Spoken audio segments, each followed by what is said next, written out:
Hollywood wanted the next Alien.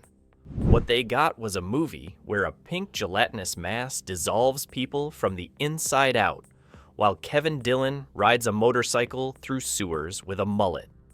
In 1988, a studio threw $10 million at remaking a 1950s B-movie about Killer Jello, expecting quick horror profits. Instead, they got The Blob, a film where the government is scarier than the monster, where practical effects wizards spent 7 months building creatures that still look better than most CGI today, where the hero isn't a square-jawed leading man, but a leather-jacketed rebel who distrusts authority more than flesh-eating space goo. This is the story of a remake that outgrossed its own monster, a film where 23-year-old Tony Gardner created some of the most disturbing practical effects ever put to film using silk fabrics and food thickener. Where Frank Darabont wrote his first masterpiece years before The Shawshank Redemption, where audiences got exactly what they asked for and ran screaming from theaters. The Blob melted box office expectations, traumatized an entire generation of moviegoers, and accidentally created the template for every body horror film that followed. It was the perfect disaster movie about the wrong kind of disaster. The remake Nobody Asked for This started with one man's obsession. Chuck Russell had been kicking around Hollywood as a production manager and assistant director, desperate to direct something, anything. Studios weren't interested in his original ideas, so he did what desperate filmmakers do. He optioned a property everyone had forgotten about. The original 1958 Blob starring Steve McQueen was pure 1950s cheese. A red silicone balloon terrorizing small-town America, defeated by teenagers and fire extinguishers. It made $4 million on a $120,000 budget. Huge money for the time. But by the 1980s, it looked like a joke. Exactly what Russell was counting on. Russell tracked down original producer Jack Harris, who owned the rights, and made his pitch. The 1980s were the golden age of horror remakes. John Carpenter had just turned The Thing into a masterpiece. David Cronenberg transformed The Fly into body horror art. Russell saw The Blob as his chance to join that pantheon. But here's where it gets interesting. Russell didn't want to just remake The Blob. He wanted to fix it. The original was about an alien invader from space. Russell's version? A government biological weapon. Cold War paranoia replaced atomic age fears. Instead of teenagers saving the world, the teens would discover their own government was the real monster. Russell brought in his friend Frank Darabont to co-write. This was before Darabont became the king of prestige drama. He was just another horror screenwriter grinding out scripts. Together they crafted something the original never was. A political thriller disguised as a monster movie. The Blob wasn't the villain. The military-industrial complex was. By 1987, they had backing from Cinema Group Pictures and a $10 million budget. Not blockbuster money, but enough to make something special. What they didn't know was that they were about to create effects so disturbing that audiences would walk out. Sometimes obsession creates exactly the wrong thing at exactly the right time. That worked finding stars for a movie about Killer Jello proved impossible. Every A-lister in Hollywood read the script and passed. The premise was too weird, the violence too extreme, the budget too small, so Russell did what smart directors do. He cast actors, not stars. Kevin Dillon got the lead because he looked like trouble. The younger brother of Matt Dillon, Kevin had the perfect bad boy energy Russell needed. His character, Brian Flagg, was a leather-jacketed motorcycle-riding rebel who distrusted authority, essentially playing himself. The fact that Dillon could deliver sarcastic one-liners while running from gelatinous death made him perfect. Shawnee Smith landed the female lead fresh off summer stock theater. She had the girl-next-door look that made her relatable, but could scream convincingly when half-dissolved corpses started chasing her. Plus, she was brave enough to let Tony Gardner cover her in slime for weeks on end. The supporting cast came from character actor heaven. Jeffrey DeMunn as the sinister government scientist, Paul McCrane as the doomed deputy, Del Close as the fire and brimstone preacher.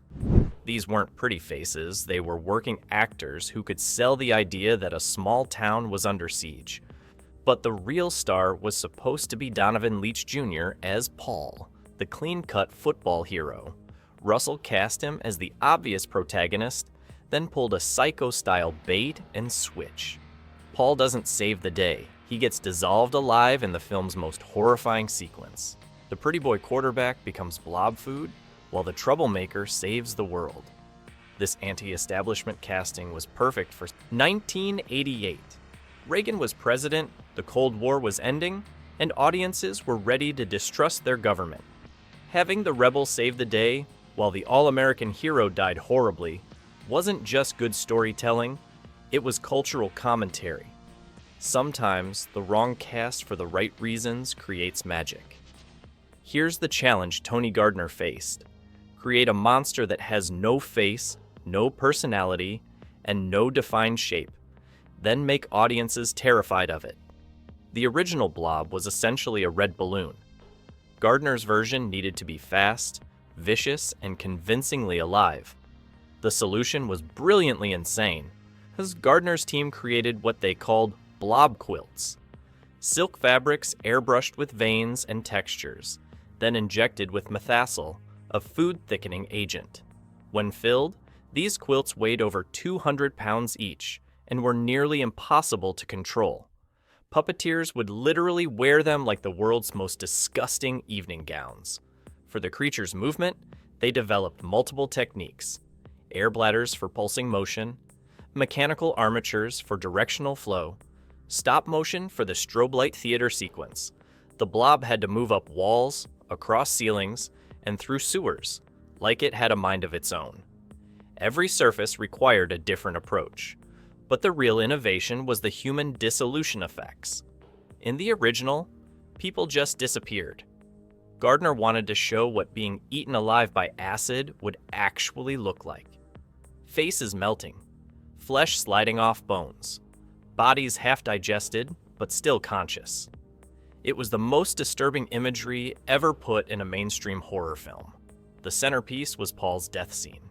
The football player trapped inside the blob, his face distorted in agony while his body dissolves. To achieve this, Gardner created a complex puppet system, a miniature of Donovan Leitch for wide shots, a larger puppet for close-ups, and a final mechanical head that could show the gradual dissolution in horrifying detail. They saved the scene for last, shooting it in less than a week after 7 months of preparation. The crew had learned every technique, solved every problem, and perfected every effect. When Leitch's character gets pulled into the pink mass, you're watching the culmination of practical effects wizardry. It still looks better than CGI 35 years later. The blob itself cost more than some entire movies. 41 separate effects, 33 crew members, 100 gallons of slime, all to create a monster that was simultaneously formless and utterly convincing. They turned food thickener into nightmare fuel. The blob in Abbeville, Louisiana was supposed to save money. Small town, cheap labor, tax incentives. What nobody anticipated was trying to coordinate the most complex creature effects of the decade in the middle of a bayou. The cast and crew of 150 people lived in a single Travelodge hotel, eating crawfish and watching VHS movies between 16-hour shooting days. Most of the film was shot at night, turning everyone's schedule upside down. The heat and humidity made the blob effects even harder to control. Slime melting, puppets malfunctioning, actors passing out in 200-pound rubber suits. Tony Gardner was supposed to provide a few small effects. Instead, he ended up running the entire creature department when the original effects coordinator left. At 23, he was younger than most of his actors, managing a crew of 33 while inventing techniques that had never been tried before. Every day brought new problems nobody had solutions for. The blob quilts were nightmares to work with. Too heavy for most puppeteers to handle. Too slippery to control precisely. Too realistic. Several crew members got physically sick watching the dissolution effects being filmed. The material would stick to everything, requiring constant cleaning and repair. Each quilt cost thousands of dollars and lasted maybe a dozen takes.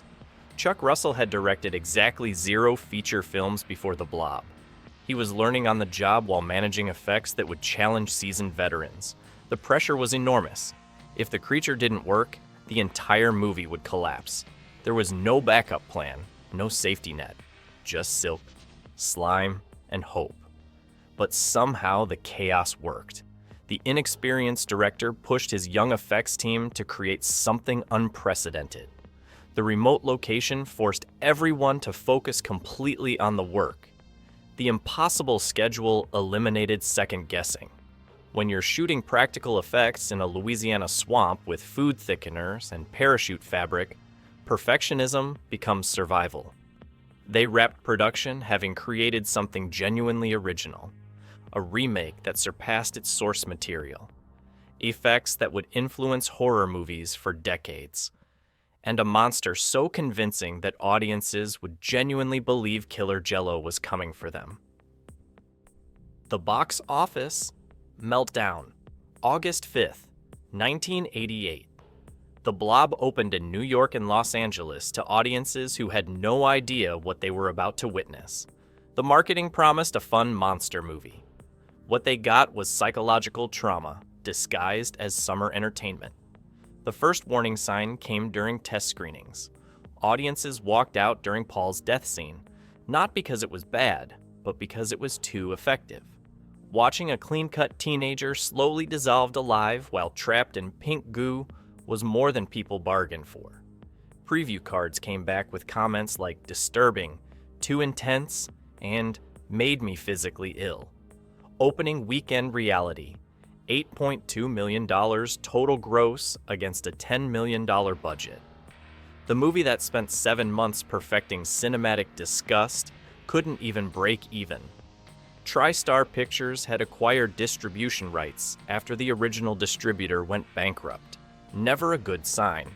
Word of mouth was brutal. Parents groups condemned it. Critics called it gratuitously violent. The marketing completely mismatched the content. Trailers showed the Blob chasing people, but not what happened when it caught them. Audiences expecting campy 1950s nostalgia got confronted with Reagan-era cynicism and graphic dissolution effects. Chuck Russell later admitted, maybe it was wrong to make a remake of The Blob with a sense of humor. Sometimes giving people exactly what they ask for is exactly wrong. The Blob lost money, traumatized audiences, and disappeared from theaters faster than its victims dissolved in acid. By every metric that matters to Hollywood, it was a complete disaster. By every metric that matters to cinema, it was a masterpiece. Here's what makes this failure perfect. A successful version would have been forgettable. Imagine The Blob with Tom Cruise and a $50 million budget, directed by someone who understood crowd-pleasing. It would have been generic monster movie trash, softened for mass appeal, forgotten before the credits rolled. The elements that made it bomb, the extreme violence, political cynicism, uncompromising effects work, were exactly what made it matter. Chuck Russell's inexperience forced innovation. A seasoned director might have played it safe, used conventional techniques, aimed for broad appeal. Russell's desperation to prove himself led to choices that veteran filmmakers would have avoided. Tony Gardner's youth was crucial. An established effects artist might have recommended CGI or safer techniques. Their inexperience became the film's greatest strength. The small budget eliminated safety nets. There was no money for reshoots, no time for second guessing, no studio executives demanding changes. When you can't afford to fail, you often succeed in ways expensive movies never can. 35 years later, The Blob is considered one of the greatest horror remakes ever made, the perfect failure that created its own success. The Blob didn't just flop. It created a new category of sophisticated failure.